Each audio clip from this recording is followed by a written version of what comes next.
Hey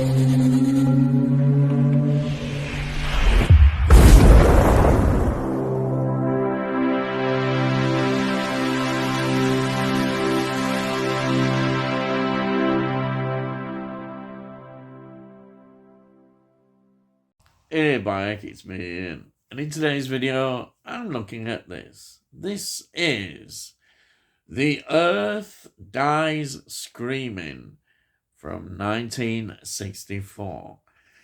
It's a low-budget B-movie, sci-fi film, black and white, full of atmosphere, and absolutely brilliant. And it's only 62 minutes long. Doesn't take long at all, just sails through it. Absolutely wonderful. Rotten Tomatoes, of course, there's always a downside, isn't there, with them?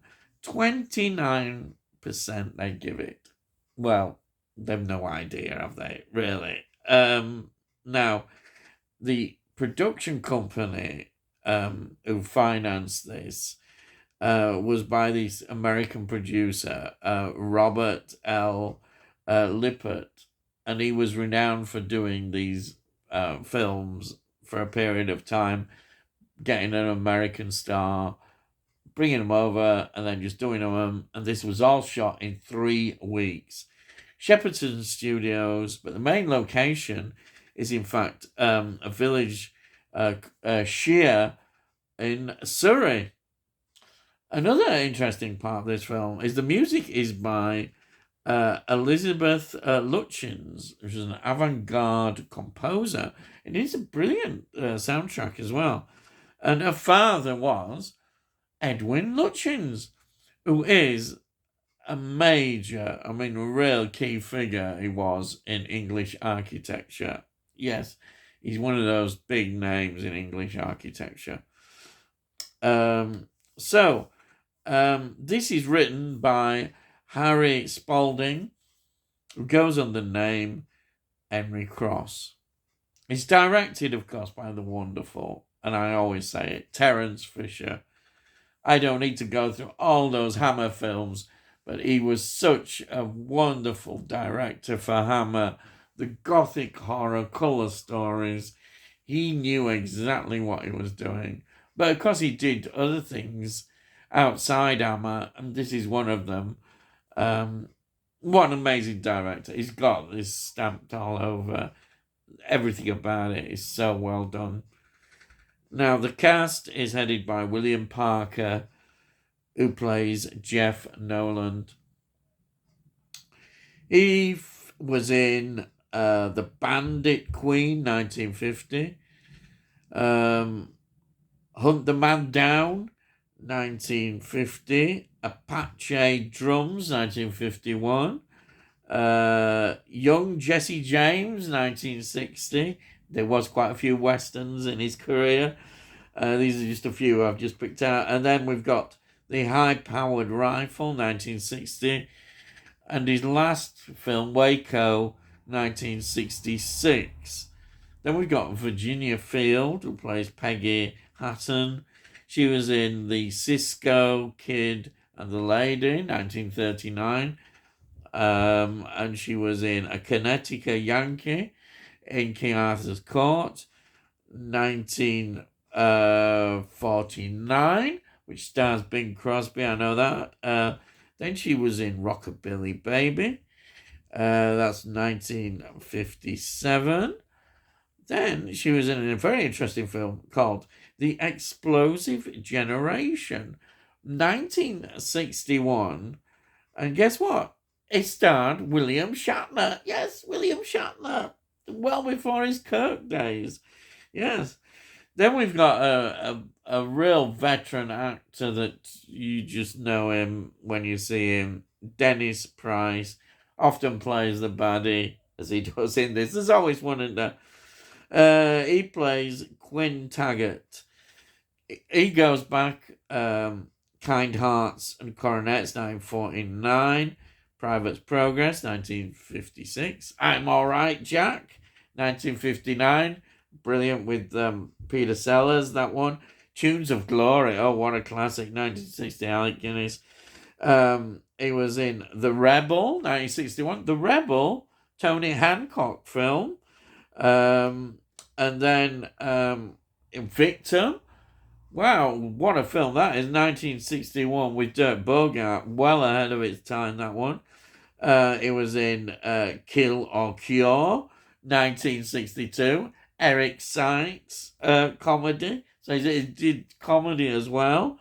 He was in The Haunted House of Horror, 1969. Oh, and Venus in Furs. Wow, 1969. He's in that. What can you say? Brilliant. Then he was in a Hammer film again, The Horror of Frankenstein, which is the only Frankenstein film where Peter Cushing doesn't play the Baron. It's Ralph Bates who plays the Baron in that. Then he was in one with Peter Cushing, of course, Twins of Evil, 1972. And he was in the brilliant Theatre of Blood, the Vincent Price film. Oh, we talked a lot about that before. Also, he was in a film which is very interesting. It keeps popping up. Son of Dracula from 1974, which was a vehicle musical with Harriet Nielsen and Ringo Starr. Wow. Then we've got Foley Walters playing Edgar Otis, an actor, again, that you just recognise. Films include Private's Progress, 1956, Hammer's The Phantom of the Opera, 1962, and of course Dracula, Prince of Darkness, 1966, the revamped Dracula, Christopher Lee, Frankenstein Created Woman, 1967, in that. Frankenstein Must Be Destroyed, 1969. You see, what an amazing film. It was in Trog, oh yes.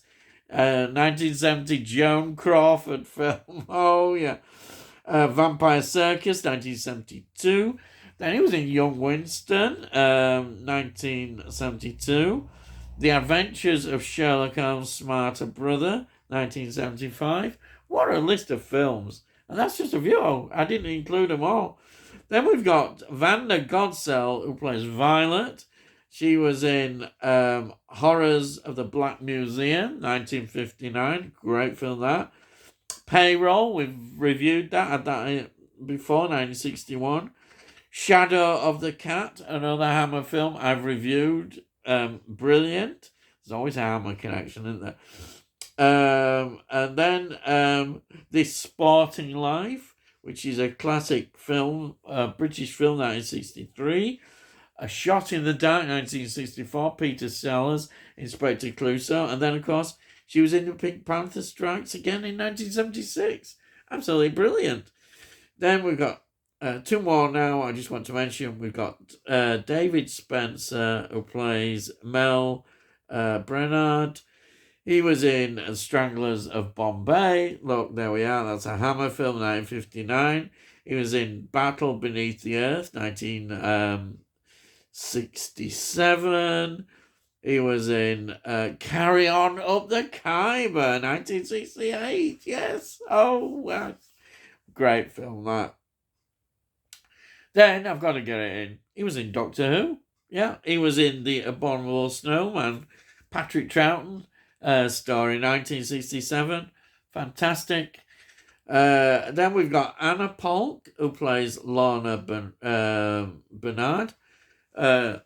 Brilliant film. She was in The Skull. Yes. The Skull, 1965. Absolutely brilliant. She was in The Frozen Dead, 1966. And Tower of Evil, 1972, which has popped up a few times before. Great set of actors in this film. They all do a great job. And as a 3-week shoot, and it's just fantastic, just looking at it like that. So what is the brilliant film about? Well, it is, as I say, it's set in a small English village. And a group of survivors, I love that, led by the test pilot, played by Willard Parker, Jeff Noland.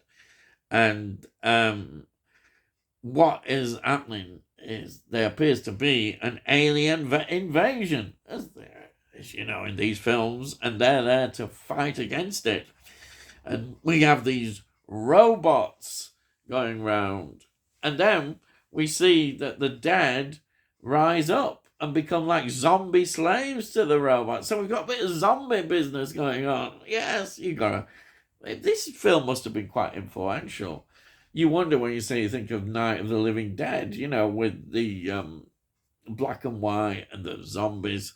Very interesting looking at that. And all this apparently is because of a poisonous gas.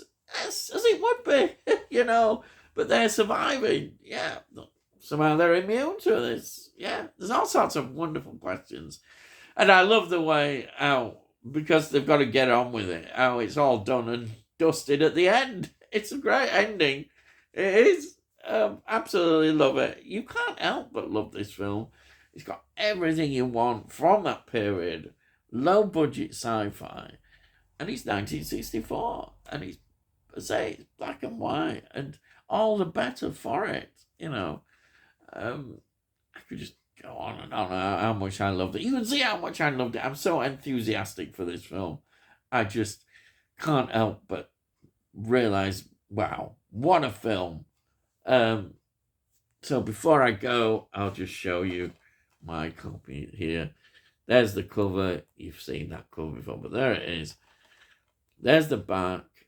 There's a brilliant documentary on here. Really is. Inside, I've got the Blu-ray, and then there's a DVD as well. So it's a 2-disc set. Absolutely wonderful. What more can I say? But I really do recommend this. I do. Just great. So pleased it's in my collection. There we are. So if you're new to the channel, please subscribe, and then we'll let you know when I put out these videos. And you can look in the playlist, see all the things that I've done, and hopefully you might enjoy lots of films, TV shows, and some music, and a lot with nostalgic themes as well. And now, if you like this video, please give this video a like. If you give it a like, it gets it out onto YouTube, and hopefully other people might enjoy it. And also, if you've got any comments, please put your comments down. I love to read your comments, and I'll always answer them. And that's it. So, all I've got to say is, I'll see thee again.